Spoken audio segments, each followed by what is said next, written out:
Welcome to another episode of Women Investing in Women.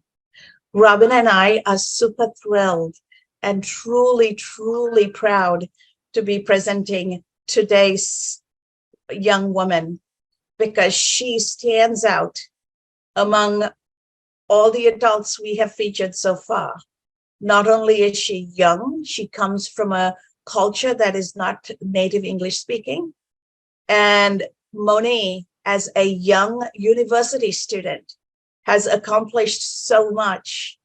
And she is a testament to the resiliency and the power a young woman has when she puts her mind to it. I had the pleasure of meeting Mony and her classmates when I was a keynote speaker at the accrediting conference for Region 10 for business school in Cambodia this February. And the way the students ran that entire adult conference, they emceed it, they organized it, they filmed it, they did all the administrative work.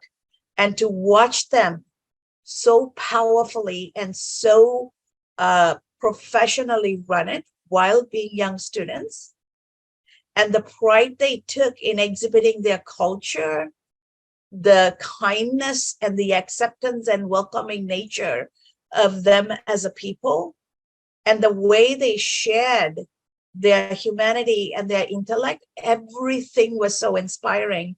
I am so proud and honored to have Mony today as our guest. Mony, welcome. Welcome to Women Investing in Women.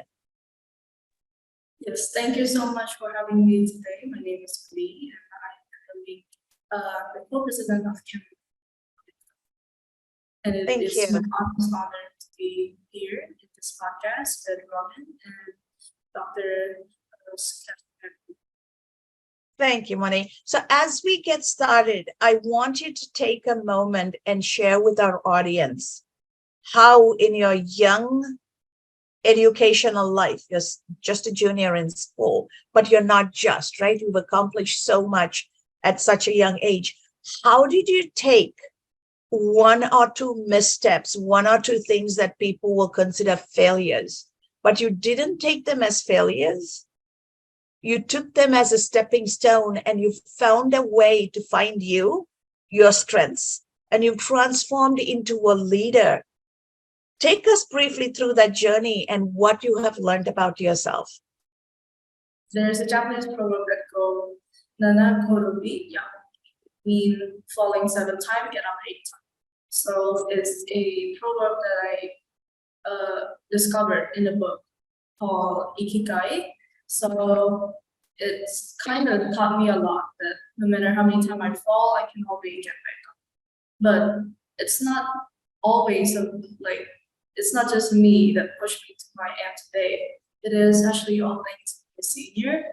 Is that even back then, before I even failed, they pushed me to apply to this or that, which is back then as the vice president of project planning. But I didn't pass. But they said that it's okay. Like, you can always try again next year. So I take the advice into consideration and go out to explore and try to improve myself on all my shortcomings. And I keep going back to them for advice, like, what can I do to improve my skill, especially when it's come to public speaking or just communication in general. As you can see, I am not the best at talking. I'm still stumbling amongst my words, still stutter. I have a lot to learn. And I'm glad that my senior, my friend and family is to support me on every step of the way. So that is how I took failure not just as the end of the world, but just another step. That is so beautiful.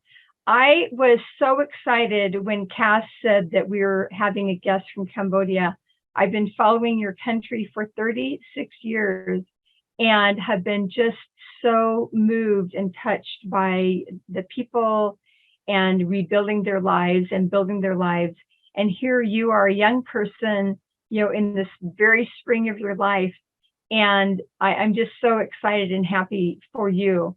And when Cass said, what are some of the missteps to then turn, what people might say failure, you turn it into success. And I look at it in addition as, in order to have a misstep, you have to have a step.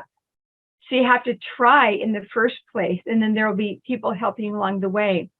Have you found that there, our program is Women Investing in Women. Have you found that there are women role models that you've been able to find? I know you mentioned your family, but I'm wondering if there are other women role models in your school or in your community, other places you've gathered or that you've tried to learn, where you've seen women doing good things with their lives. Well, in the circle that I'm actually inspired by many women.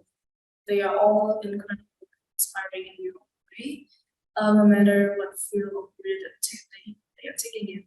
For example, as my friend, they are out doing different things, where some of them is even leading their own organization, some are featuring in different program for podcasts or shows, and some are settling down to a job that they can be happy in. That is truly inspiring. But there are many that I can say that I'm inspired by, especially my senior, who pushed me to who I am today. So shout out to Stephanie, who is the currently board of advisor of CamEd Audit Club, but she was my vice president of project planning, and she taught me a lot. She was completely there for me. And as a matter of fact, she's studying in 2 universities, and she's also teaching, and she was also, like being my mentor, as well as being the vice president of CamEd Audit Club. I think it's truly inspiring, and I can, I don't really need to go any further outside of my circle than in my own club. And of course, it's my mother, my biggest inspiration. She is a single mom. She raised me alone from when I was 3 until now. So I am really blessed that she has been working so hard to give me the life that I'm currently having right now. And I'm really grateful for the things that she is able to provide to me.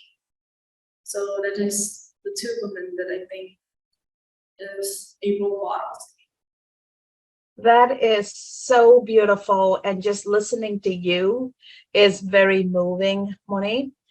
What's on my mind is the fact that you are leading the audit club. You are working with youth movements in Cambodia. You are reaching out and working with ambassadors in the region. Talk to us a little bit about how that came about, and how are you getting involved in your community, both at the university and in the outside community, to build yourself as a young woman of influence and a leader. You're emerging into a leader. And I know you're not thinking of yourself that way, but that is who you are. Talk to us a little bit about it, because I know that story and that message will inspire so many other young women around the world. Well, obviously, getting all the privilege to do all the work that I did is not done by me alone, but I strive to find, do a lot of research, because as a accounting and finance major, it's not really in my field to be working in those parts, which is the diplomatic field, because I'm in the business field. So, but it is still in my fields of interest. I'm interested in fair. I'm interested in international relations. So I did a lot of research in Istanbul. One small youth-led organization called the Young Seeker, and what they are focusing on ASEAN-China relation, and it is there. It's kind of like what they do is that they connect youth to ambassador and strengthening the relationship and getting the two sides to get to know each other, like between the youth and people who are working in the diplomatic sector. And I was, again, privileged to be a part of the organization.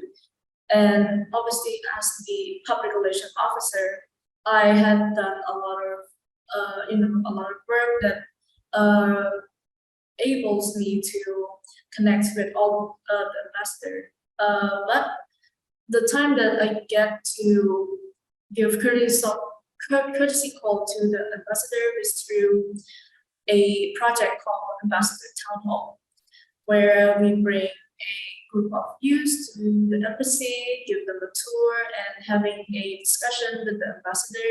And I was privileged to be one of the organizers. Even though I did not take the lead in the project, I was still very involved with,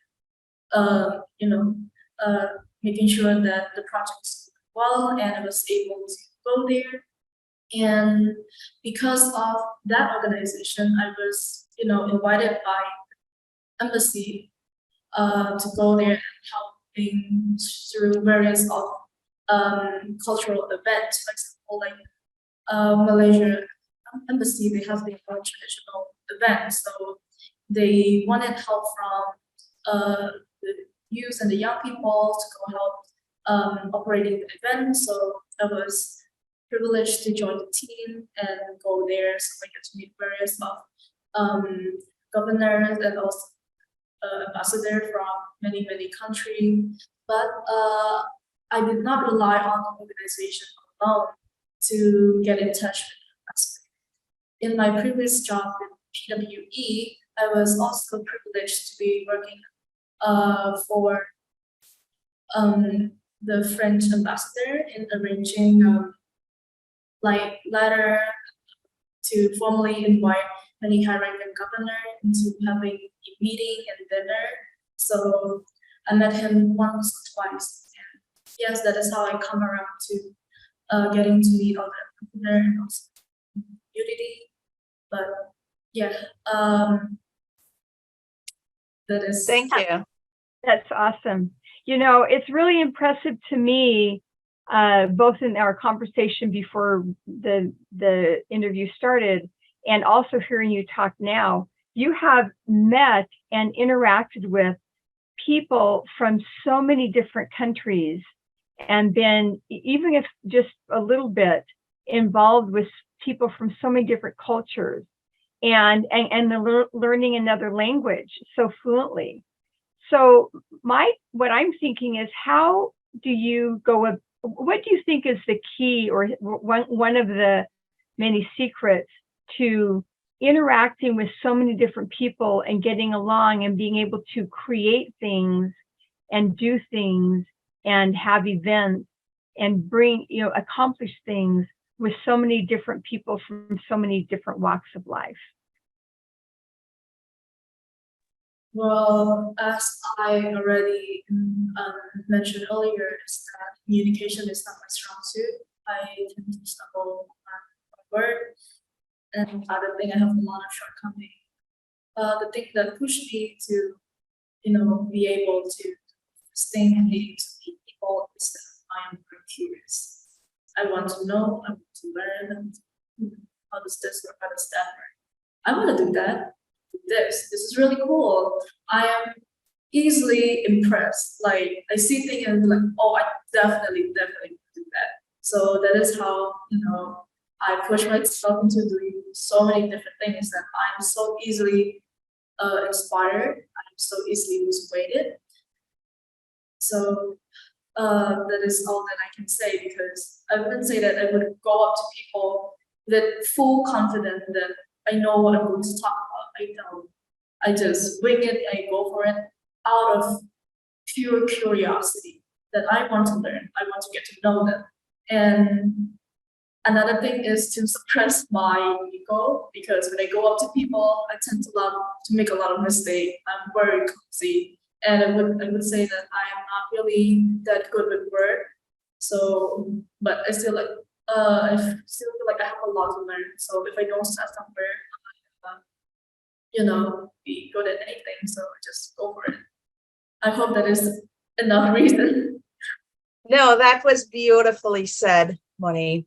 What's standing up for me as we are talking, and I've known you prior to this, are some very, very key elements about you. One, you embrace privilege as actually a beautiful, positive thing. Most of the people in the Western world, when you tell them they're privileged, they get offended. They take it as a negative, right? So the Asian culture of being honored by the privilege that's being given to you, that is one of the first things that stands out about you.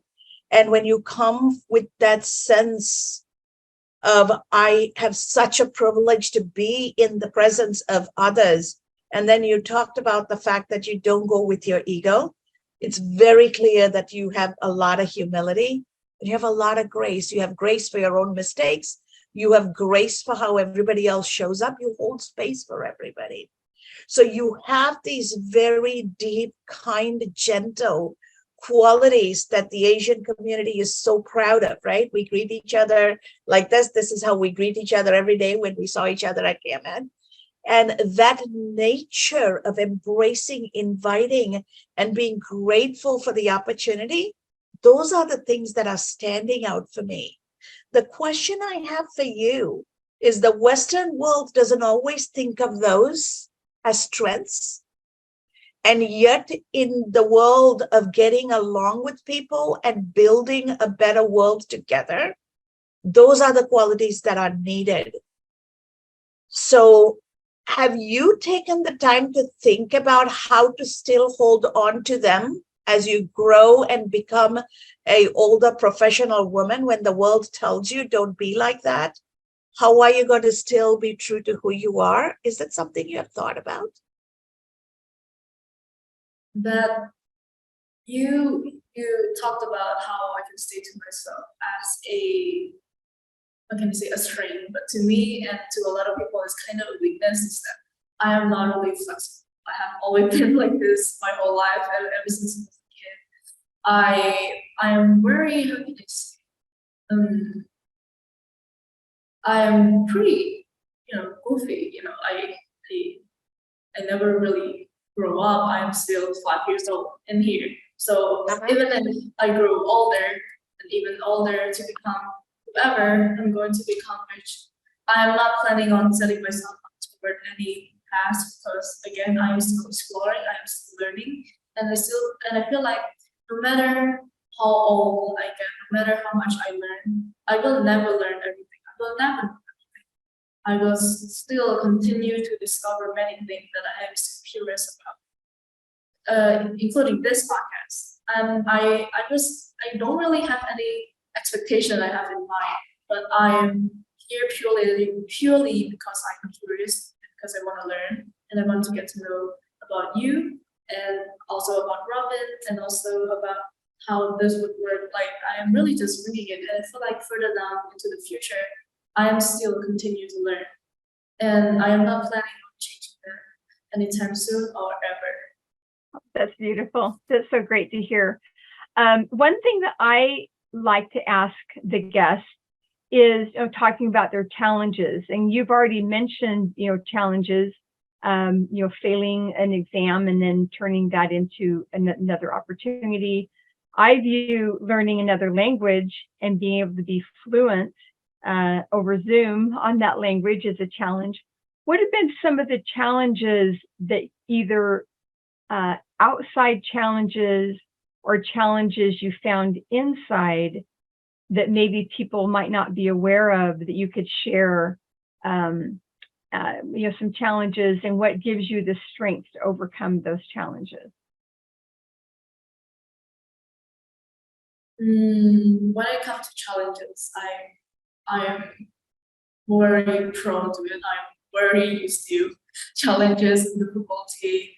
But when it comes to English, actually, been speaking English, I was in my kindergarten, and I never really learned it at school after like I turned like 13. So yeah, I just learned English through like pop culture, like movie, music, etc. And of course, by talking to so many different people, just as I'm doing right now.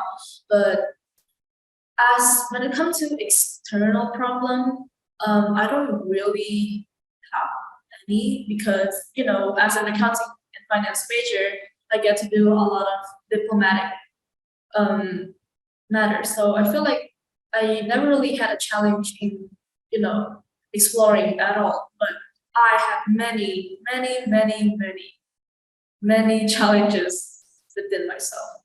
I have a lot of shortcomings. I am a person full of weakness. I tend to got scolded a lot by my senior, down from how I communicate, from how I communicate down to how I present myself.